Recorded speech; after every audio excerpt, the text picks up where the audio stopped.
Good morning, folks. Welcome to the Innovation Excellence Program webinar brought to you by the Technology Ireland Skillnet and the ITAG group. And we have a number of other groups that are helping out as well as we sort of begin to share what we're doing. So it's great to have you all on board. If you'd like further information, this is at the start and at the end, so you'll be able to get the details on the program. The nature of the program, we're going to talk about how to do innovation in business as usual. So with the daily challenges that we all face, how do we actually carry out innovation? And we're going to focus on looking at experiments as opposed to projects, because experiments have a slightly different connotation. They give you results. You expect a range of results. And the typical thing about projects is you want results from them. So you want positive results. So we'll talk about the difference as we go through. The main challenge that a lot of organizations face is about getting innovation done while they're keeping the business going and not getting distracted. And it's one of the concerns for senior folks about, well, how do we make sure that we don't lose it while we're looking at this bright new shiny thing in the corner? We've put together an approach to address the challenge, and it has several components. The first of all is a framework that helps you understand what it's going to take to do it and do it well. And the framework is connected to the business as usual approach, so that the two of them sit side by side. We go through how to select the right opportunities. And there's no limits on that, but we help sort of do it in a formal way to make sure that we're picking good candidates. We also look at some of the tools that we're using. We help teams sort of put together a toolkit that they can use. An issue for an awful lot of organizations we're discovering is that actually there's no shortage of tools, but there is a shortage of understanding of how to use them. So we do some work on that.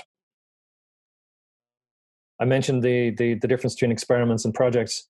We'll talk a little bit more about this as well. But an experiment is an interesting kind of thing because we expect a range of results, as I mentioned, and we're willing to sort of do a short, snappy kind of thing to see should we do it. And that's a good kind of thing to bear in mind with innovation. Innovation can be about, if it's close to the business, we absolutely be certain we want to do it. But sometimes it's a little more on the fringe, and we're not quite sure exactly how we should do it or whether we should do it right now. So it's a way to understand what's the best way to approach it. And then we've also got a piece around understanding risk and how best to balance the risk for the organization in a fairly structured way. The outcome of all this is that you're successfully able to innovate while continuing with the business. You've got these two tracks now side by side, and we have a summary at the end of the program that we'll talk you through as well towards the end. I might do a quick introduction. My name is Keith Finglas. I run an innovation consultancy called Innovation Delivery, and my colleague is Brian Hayes. Brian, if you want to just say hello. Or Yeah, I'm on mute there. Yeah, good morning, everybody. So we'll be taking you through the program, and then we have Pat Brennan, who's the CFO for Novartis, and he's going to talk about his experience with a recent program that we ran. Here's the challenge that we all face. I mean, the difficulty, or we'd like to keep doing what we're doing. We assume we'll keep making money from it. Time and history have shown that things tend to fade off. New things come in. So the slide here from Christensen and a couple of others talks about what can you do? What's the benefit of engaging? And that there's an immediate term where you need to put some resources into it, but then the expectation is that it will give you a return at the end. But innovation is kind of a challenge, and there's some challenges that we've called out. Some of the challenges. Let me just get this out of the way. So the demands of the everyday business can be very consuming, and also there's the thing about, as people, we like doing the same things that made us successful. It's hard to argue with a working business model. It's hard to kind of look at it and say, why should I have to change it? How should I change it so much? And it's also difficult to see the point at which something may actually come to an end. We feel ownership and we feel belonging to the things we've put in place. And it can be hard to contemplate having to stop them. But if we only concentrate on the current competitive advantages, we're going to have life cycle risk. We're going to have the fact that life cycles are shortening, and the sustainability of the company will struggle as the business model declines. So the idea behind the Innovation Excellence Program is to keep reinvigorating the business, the standard business model, but to do it in a way that's continuous and not a wild jerk where you're having to change a lot of things in one go. That it's a controlled, continuous process. There's a few components to the business model. Ideally, at the center of the business, we have profitable customers and partners. Extending it a bit, we have platforms, product or services for existing and new components, and we may be looking at new segments. And we may want to do that while we still have all these components going on. So we've got the products and service delivery, we've got sales support for existing operations. Operations has its own sort of regular drumbeat that has to be serviced, and then all the support groups are supporting that. And then the opportunities and challenges, we tend to accommodate them as they arise. And the trouble is that without an overall approach, they tend to run into problems. So a typical thing is that something comes in and maybe sales want to see it, or sales can see it, but they can't get production interested, or maybe production are interested, but engineering are too busy. So that the organization isn't balanced for these new things. Some of the things we hear from the companies when they're talking about some of the challenges they're having are that generally that the environment doesn't make it easy to sort of bring these things along. There's risks involved with these different items. There isn't a budget. There's nothing set aside. There's no structure. There's no time. Some of the difficulties inside the organization can be down to just simply finding out who do I talk to, or who can help me with this. The resources may not be available, or may not be clearly accessible. People may not be familiar with some of the tools and processes, or in some cases they may actually have multiple different versions of the same tools and processes, and that can cause confusion as well. Some of even the standard projects, sometimes there's standard methodologies not being used, so there could be confusion over them. And mentoring help for people trying to try out new things isn't always available either. So there's a whole host of reasons why this can be difficult it can be a difficult maze to navigate. The first approach that we're kind of bringing forward is an innovation framework that allows a company to sort of study the innovation effort that they want to put into it. And it doesn't mean that they have to do it in a hugely comprehensive way or anything like that, but they do need to take account of what are the various components that we need to look at. And they do need to make a few decisions about to what extent are we putting this in place. That effort it means that the company's innovation efforts are better structured and they're better able to work with them. The goal here isn't about doing an occasional one-off project. Like any good organization with good folks can do a one-off project. The trick is to kind of set something up that actually is a recurring vehicle for actually finding new things. So the goal here is to successfully adapt the existing business model by having the components of the innovation framework, and then continually using small experiments to test and scale new opportunities as they come up and as the business wants to explore them. The outcomes from this approach are you've identified changes that you want to make even in the business model to take on board these effective innovations.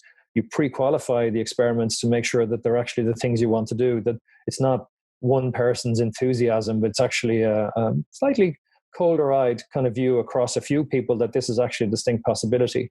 Then you have a portfolio of innovation. So you might have a couple of different areas that you're looking at possibilities coming through. And the overall thing is to reduce risk around it because you've got a better handle on what it is that you're aiming to do. The framework actually has quite a sensible structure to it. It's organized around 4 areas: the fundamental principles, the idea of having a scalable platform, the engagement models, both internally and externally, and then how do you determine the value and the business impact. And we look at these when we do the program. We look at these with each of the teams so that they can understand where is their company in this situation, what are the particular positives and areas for development that they want to look at, and how do they want to actually where might be a really good place to focus for them because they have a particular advantage. Maybe it's that they, for whatever reason, the area of focus for innovation is clear, or maybe they just happen to have some capability that's coming free that could be used for something new. And there's a little bit of, when you do this the first time, there's a little bit of accident about it, that what you're looking at is, we're here because of history. As you begin to look at these areas, you can start to deliberately pick which ones you want to look at and how you want to focus your efforts to take best advantage of them. This framework takes account of the new innovation management standard and ISO 56002. So you can be comfortable that it actually blends with the structure that guideline has, and you can be comfortable that it's actually going to bring you forward as that guideline is further developed. Brian, would you like to comment on the framework? In a way, I guess the best way to think about it, it's like getting innovation ready. Thanks, Brian. So I think Brian touched on two things there. One is this is the environment in which the project takes place. So this can be very useful for a team to actually understand what issues they face, because in many of the teams we work with, the issues they face aren't actually related to the actual ongoing project or experiment itself. They're actually about the organization. So it helps them understand that. The second piece that Brian mentioned was around the mentoring. So during the program, we actually work with each of the teams individually, as well as having group workshops where all the teams, we share the techniques, they discuss them, they plan what they're going to do. We also have individually mentoring sessions where the teams actually get direct feedback on how it's working for them. And we can apply the techniques very specifically to their project needs. And that has tended to work quite well for each of the teams. The next thing that we do is we also provide a toolkit, and we help the teams understand what are the tools that they're actually going to use. Some organizations have tools, some don't, some have lots of tools. The key thing is, have you got a starting point? Have you got a couple of tools? Can you see them? And then how are you using them? So the best way is for organizations individual teams to actually use them. And the way we've set up the program, teams actually carry out a project or experiment that the company wants done. And that's the best. It's a real test in terms of the techniques. It actually means that they're actually applying them to real needs. And we also share the peer-to-peer learning amongst the teams is pretty strong as well, so that they're able to, for the same technique, you'll actually see it being used in sometimes different sectors, and certainly different projects at different stages. So the learning can be quite deep because you get to see how it gets applied at different points. A secondary thing that's emerging that we're encouraging organizations and teams to do is actually look at the usability and effectiveness of the techniques themselves, because we want the teams to actually begin to appreciate why they should use a particular technique at a certain point, and what the advantages and disadvantages of it are, so that they're able to know whether or not it's the technique or the experiment that's actually at fault. They have to be able to understand that themselves. So what we get to is, if you like, structured experiments that use the tools, all right, but we are aiming for quicker, more effective results, but we're also aiming to understand, how did we get that? Was it just luck, or was it because we learned something through the tool that we wouldn't have gotten otherwise? And the basic Brian has been has contributed heavily to this in many areas, but one of the ones that I've picked up from him that I really like is, in terms of the risk management, the whole thing about a 3-line of defense approach. So we're actually working with folks to sort of have the user accountability clear, but then also understand the consistency of use of the techniques and the tools. And then how do you reward that in terms of the folks that embrace the approach, or the teams that embrace the approach? How do you make it clear that that's actually what's happening and how it's going? So it's a combination of all of these things. There's an example here of what the toolkit looks like, how the tools look like when they're compiled together. It's a fairly basic one, but we can grow on it as well with the organizations and teams. The bottom line is that we do it in stages. So for each stage, whether you're just starting off with an idea or a hunch, or whether you're a little bit further on, we've got suggested or possible tools and processes and techniques you can use, definition of it, why it's useful. And then as the teams try it out, we encourage them to actually create their own definition of it for their organization, or to take an existing one internally and maybe repurpose it slightly based on what they've learned during the program, so that they're actually building their own, like an apprentice building their own tools. The teams are actually putting their toolkits together as well, under our guidance and with the examples that we give them. A real key thing, though, is this whole thing about experiments. Projects have their own kind of weight, that people expect projects to be completed on time, on schedule. When you apply that kind of phrasing to innovation activities, one of two things happen. Either everyone feels that they failed because of the rate at which the concepts are rejected, because you're halfway through, you realize, actually, we shouldn't do this. Or that people choose perhaps too simple things because they don't want to risk not closing on it. And that closes off an avenue of understanding. So what we feel about experiments is that succeeding or failing is an okay result. They're both good results for an experiment. Failing means you shouldn't go further, and it's a good thing not to do. Succeeding means you know that you should go further, and you know more about it than when you started. So this is a very good approach for an operating company with a good operation structure, where there's some new things coming out that maybe we don't have skills, we don't have experience, maybe we don't have much in the way of equipment, but we can investigate it and see, are we ready for it? What would it take to get into it? So it's a good language to sort of use. In terms of the the whole innovation strategy, what we're using the experiments for is to gauge the space between where we are right now and what we need to do and where we'd like to end up. And we're using the experiments to test the different spaces, to help to choose the focus areas, and then to actually organize ourselves as to where we want to be. And we can out of that we can generate a roadmap. We can integrate and manage it in terms of the current business and where we want to go on the edge. What are the new things coming in, and also the communications around things as well. So we can use it to actually engage with existing groups. We can bring people from different functions and departments together, and we can get good results that show us. We might not know where this thing sits, but we know that we should do it. So it's a good parallel activity for the normal operations of the organization.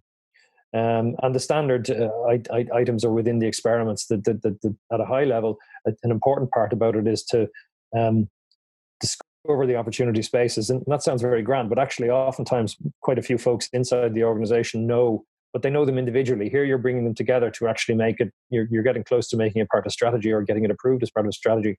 You choose the focus areas you want to go in, either because of the potential return or the fit with the organization, and then you organize for what you need to do. So, and where we come in terms of the mentoring support that we provide is we help make sure that the experiments are going in the right direction and that the understanding that's coming through is actually pretty powerful. Just to say that two areas of experimentation are possible aside from having a team look at the infrastructure of the organization, the innovation framework. That in itself can be an experiment to see how do we improve where we are today and how do we improve. Second experiment as a possibility is how do we build a very effective toolkit as an experiment or a project in its own right, as well as normal business type experiments. Yeah, I think we've seen a number of cases where a company can do exactly that. Like the first time in, if you actually look at your framework as the project or the experiment, you want to understand how are you set up for innovation. It's a great way to do sort of like a health check, and to make sure that you're well set up. And as Brian says, you can include the toolkit in it as well as or put it alongside experiments in specific areas. This is just a process flow. It's an example. It just shows the how we go about choosing the items. Sometimes companies come to the programs with their ideas already set, and we use this to actually check them and make sure we understand them well. Or they may come with a broader brief that says we want to explore an area. We're not sure yet what ideas, and we can do either. So this just shows the sort of a process flows that we tend to use, and then the activities that we tend to cover on them. So for an idea, we can start off with really just wanting to explore the idea or a technology that might have some ideas for us. We're not sure. We use an opportunity brief to start documenting what's possible about it. We include a DFC assessment, a desirability, feasibility, commerciality assessment, and we're gradually building information as we're going through. In step 3, we're getting the statement of the opportunity brief. We're looking for people around the organization, potentially friends and relatives outside or permissible contacts where we can check it as well. And we're deepening the understanding in the brief to make sure that we're actually getting a broader understanding of it. Then we're starting to add information about the customers and the needs in section 5, the expected time required. And then what we often do is we help people put together a pitch, like a 3-minute verbal pitch. And the advantage around that is it kind of encapsulates and brings together some of the pluses and minuses about the approach. And it allows people to articulate it at high level to senior management or groups within the organization. The goal then is to prioritize whichever ideas look attractive for whatever reason. The advantage of having this kind of thing is you can look at the ideas and you can almost use the ideas as metadata for understanding, well, where did we get lots of ideas and where are we light on ideas? And you can use that to sort of test, are we looking at the right spaces? So you can use this in a number of different ways, both for the individual ideas, but then also for what it tells you about what your tendency is to work, what areas you tend to choose. The risk approach, what's really at stake and what's going to be possible. So the risk capacity is how much risk can we afford to take? The risk appetite, what are we interested in? The risk tolerance, what are we expecting? And it's really just to start a discussion around where are we on the fringes? What are we expecting? If these things are close to where we are, maybe we expect a higher level of return with lower risk. Maybe it's a new thing that's out on the edges that we don't have much experience of, so there's more risk with it. So it's starting to have that risk discussion and say, to assess the risk appropriately and properly, and make sure that we're taking the right steps to mitigate the risk as we go through the program.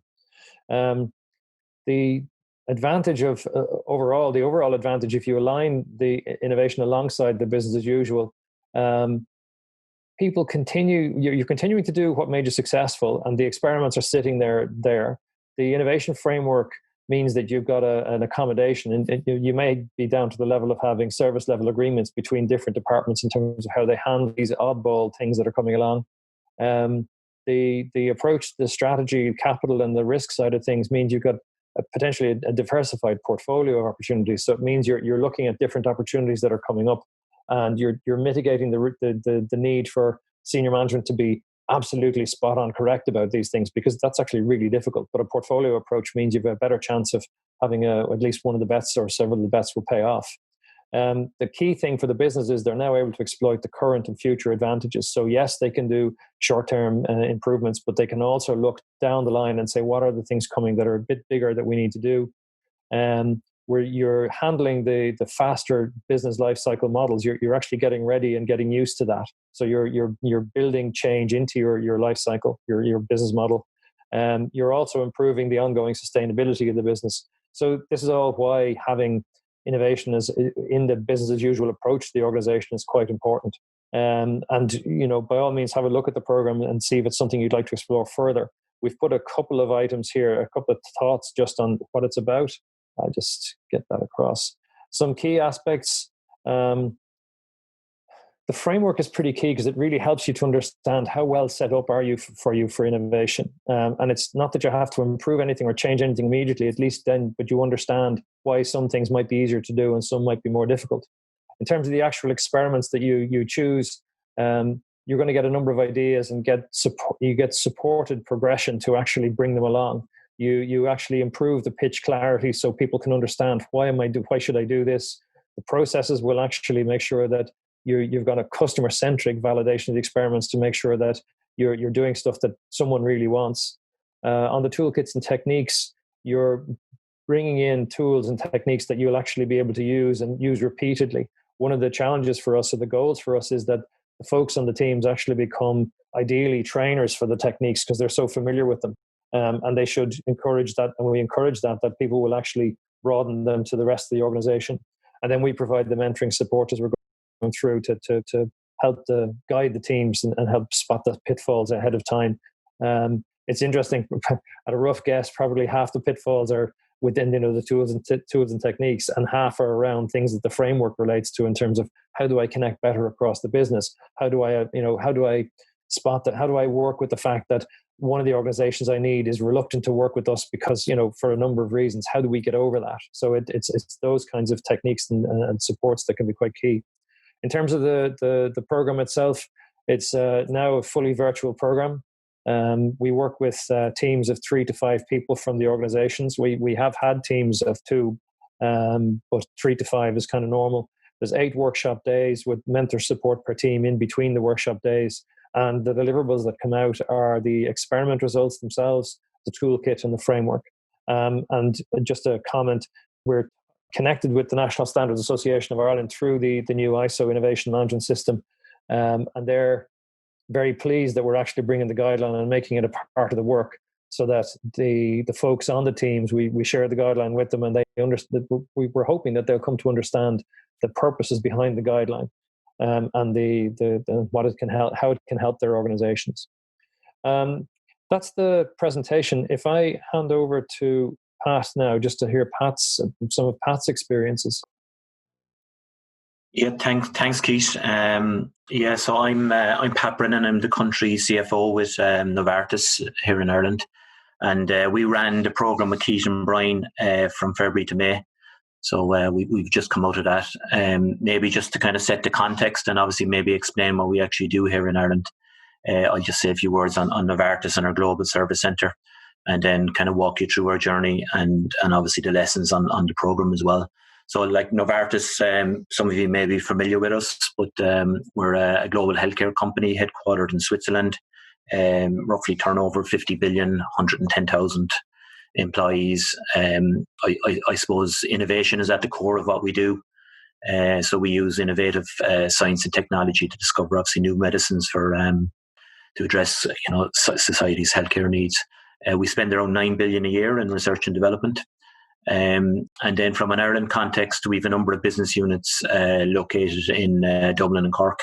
In Cork, manufacturing and supply chain has been there for many years.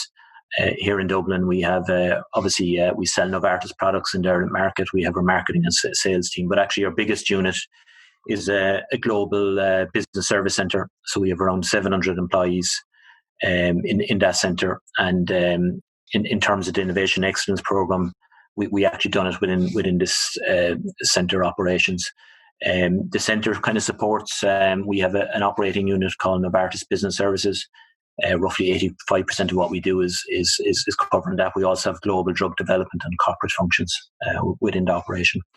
So the Dublin centre is one of 5 globally. The other centres are in lower cost locations, so Prague, KL, Hyderabad, and Mexico. The roughly 9,500 employees within that business service organisation. So roughly 10% of Novartis headcount is within business services. Typical business services you find in any company: finance, HR, IT, procurement, real estate, facility services are within that. But we also have another domain function called MBS Connects, which does a lot of kind of specialised and advisory type services. And that's actually the biggest kind of domain within the Dublin centre. I suppose each centre is part of a complementary network. So we obviously build upon the strengths of each location, but they all serve globally. So you would have certain end-to-end services which could be done right across those 5 locations. I suppose in Dublin we very much focus on kind of complex and niche roles which require extensive business partnering. Just to give you a flavour of what we do, services include medical communications, clinical trial management, real world evidence, patient access, market research, data science, artificial intelligence, consultancy, IT, as I mentioned, global drug development as well. So they're not your typical business services you'll find in lots of companies. So they're kind of very niche and complex in nature. And the expectation is we continually kind of deliver continuous business innovation to kind of meet the diverse and evolving needs of our customers. I suppose these centres, the 5 centres, have been in operation between 5 and 10 years. Our own journey is around 7 years. So at this stage, they're professionally very well run centres. We're now kind of at the stage of our life cycle where there's heavy investment in that and digital, and really the focus is on developing digital enabled smart services and leveraging disruptive technologies. So there's been big investments in the last couple of years and will continue for the next few years in all the centres. So with that kind of expectation of kind of continuous business innovation and our kind of Novartis people culture of kind of collaboration, curiosity, and unbossed, we've been heavily investing in our people capability, specifically in the last kind of 12 months. But there was kind of one missing element of that, and that was around the kind of innovation capabilities. So we didn't have any kind of specific kind of training programs to support our people. And I was fortunate to attend a similar event to this in Dublin last November. And when we heard about the program, we thought it would be a good match. So we actually made the investment this year in that program. So we started in February. We had 6 project teams which went through it. So roughly around 20 of our employees. I suppose overall the program was a big success. So in terms of kind of the benefits, obviously Keith has kind of mentioned a lot of them already, but for us it was really about supporting the rapid delivery of those projects versus if we had done them business as usual. So definitely things, these projects, which were all innovative in nature, were developed at a lot faster rate. Obviously, in terms of building capability for our associates, we had up to 20 people who've been trained and went through the program. Roughly 15 of those attended every one of the 12 workshops. The tools and techniques, I would say, were simple, practical, fast and effective. And, in terms of that kind of innovation life cycle, which Keith touched on, from idea generation to opportunity assessment to the discovery insight, because the expectation on any of our centres and services really is to make them scalable across Novartis. So that whole customer engagement piece and engaging with customers at an early stage is critical. And that was something both Keith and Brian emphasised as we started the projects, to really talk to the customer early. So a lot of kind of good techniques and benefits from that. I suppose the other big benefit we saw in terms of the tools and techniques was around prototyping. We don't do that in Novartis Business Services, so that was something where there's lots of tools and techniques to use, and that was a big takeaway. Keith mentioned they both coached and mentored the different teams who would have different needs depending on the phases of the project during the project. And then we spent a lot of time, developing or gaining insight in terms of designing and developing our future innovation framework.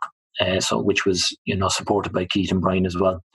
I suppose the ISO guidance and that stamp is important. Certainly, when you start looking for endorsement from head office and talking to other locations, I think it's important to kind of raise that. As kind of best practice. So I suppose overall we really enjoyed working with both Keith and Brian. I suppose a few learnings were around maybe it was a 12 workshop program over 15 weeks, which we ran with the guys. Certainly we would be looking at other training options like 1-day program, 2-day program. I see Keith now as mentioned, 8-week program. So you need probably different varieties depending on where you are and where project teams need support. So certainly we'd be looking at various options of training all the way up to 12 workshops in the future. I suppose the time we spent focused and prioritizing these projects as against business as usual, and that kind of dedicated time for thinking and strategizing was really impactful. From all the teams. Clearly our employees are very passionate about working on an innovation project, so that there's a clear demand for this type of training in the Novartis Business Services space in our case. I suppose in kind of next steps, we've after we finished those the program, we've been focused on designing that future innovation landscape for the Dublin Centre. So we've done a lot of work during the 12 weeks, but we've developed a playbook. We've started setting up an online portfolio management and information portal. We have been developing a comms pack and building an innovation community. So in our company, we're now talking about ambassadors, coaches, subject matter experts. So some of the guys who went through the program will now support future innovation projects in terms of mentoring and coaching teams. And then other things like governance, the kind of gate process, funding, recognition. These are elements which we spend time exploring and developing as well. I suppose in our business, the challenge is always to make it scalable across Novartis. So we've actually, we've beyond Dublin, there isn't actually an innovation community which spreads across that 9,500 business service organisation. There is pockets and different kind of functions of innovation teams and locations as well. The back end of last year, Novartis Business Services established an MBS X team, and their focus was very much on kind of exploring and introducing and developing disruptive innovation that can deliver 10x business impact and kind of move us to a 4th generation business service organization. I suppose when we looked at that, we said, okay, not every innovation idea is 10x fold. And really there is a need to support kind of innovation projects and programs from 1.1x all the way to 10x in terms of those ideas, but also be a funnel for those big disruptive 10x initiatives. So we've kind of applied the learnings from what we've done in Dublin, and over the last 1.5 months, we've been leading a working group across that business service network And so far, great interest. Very good progress in terms of bringing different locations together and building our plans. The Innovation Excellence Program was a great catalyst for that, and kind of opened our eyes in terms of what opportunities, in terms of what we could lead from Dublin. So, in summary, I suppose we started out as with the Innovation Excellence Program as a kind of a missing training need in terms of our capability development, and then we've kind of built capabilities with around 20 employees in a short space of time, and we've run six different projects through this particular program.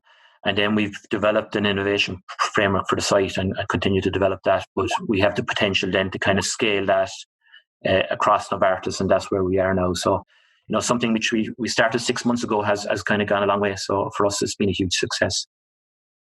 I guess at this point we're open for any kind of questions that anyone has, or anyone would like to throw into us.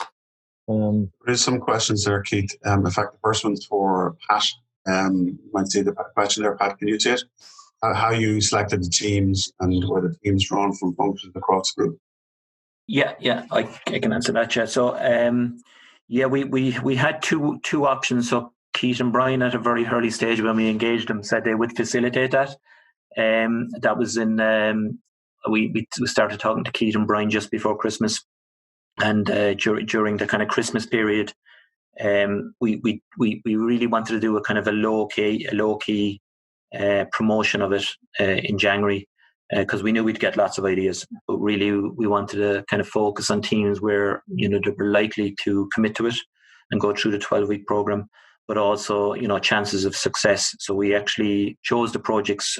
I think we had 20 nominated projects, and we filtered that down to 6.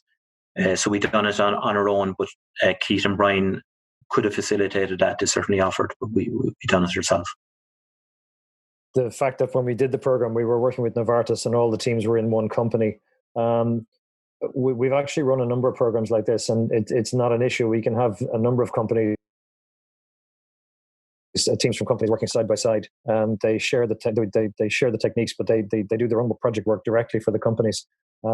Actually, I always think it's quite interesting that sometimes seeing the techniques being applied outside your own environment, and perhaps even in a different sector, can actually be very useful from the point of view of seeing variations in how you can work on it and what kind of issues come at you with it. So some of the best discussions we've ever had have actually been from companies that where teams were comparing notes that actually the materials were totally different, but they got a great learning from it because it was actually really interesting. Quite happy to have a number of different companies working alongside. It's a bit like being at a conference. We don't expect you to share IP or anything like that. We're there to talk about the common techniques we're applying, and it works quite well. There's a few questions there on risk. Where does risk come into this? And we know the strategy provides direction, but it's important to define the capacity for doing innovation.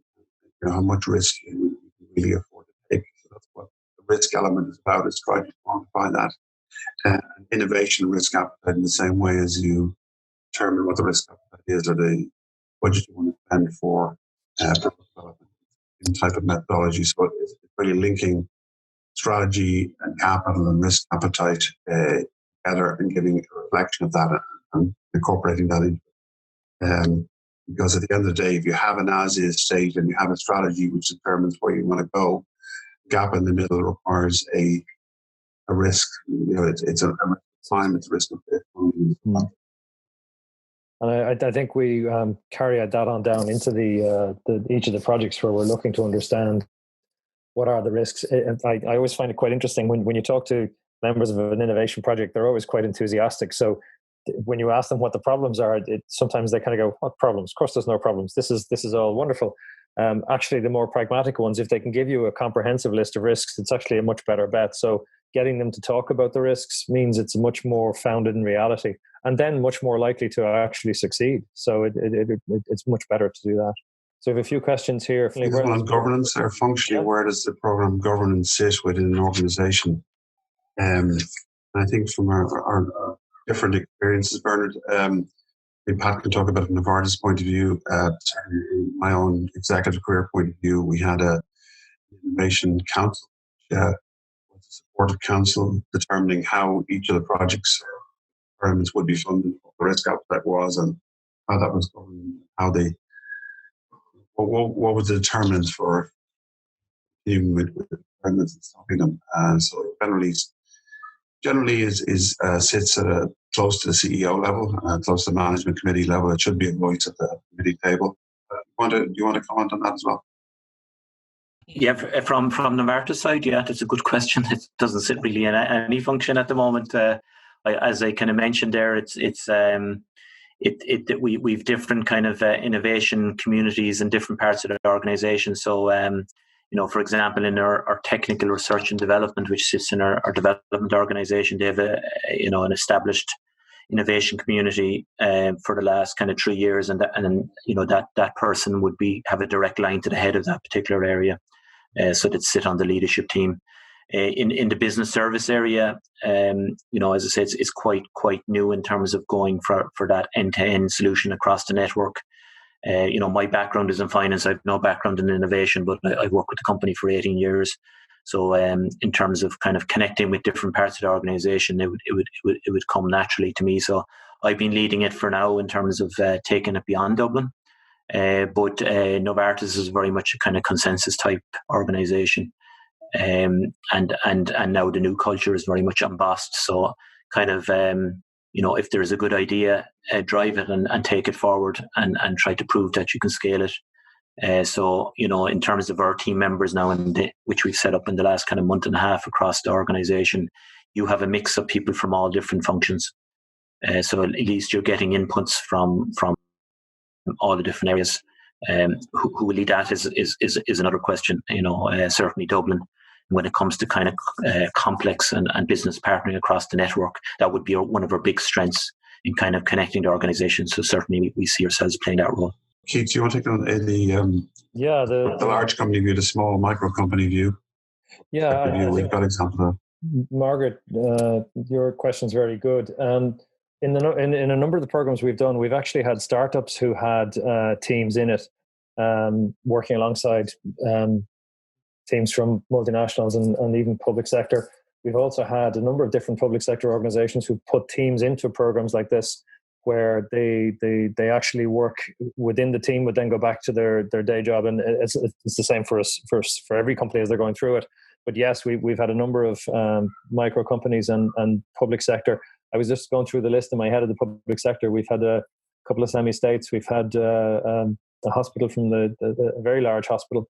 And it's been quite interesting working with the folks and coming through. We even had on Garda Síochána do some as well. And it's been very interesting looking at the different challenges that the individual projects tend to have their own challenges, but the frameworks tend to be quite different as well. So the framework in a startup can be almost totally non-existent just because it's yet to be done.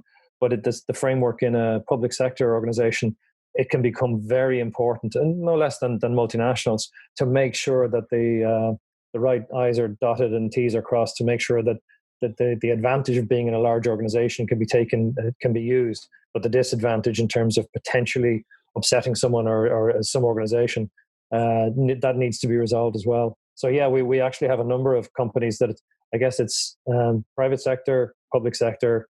We've had not-for-profit startups. It works reasonably well for them all. Yep. Next question is Dave asking a question. We meet the company in advance of the program to scope out the project. Yeah. Is ideally yes.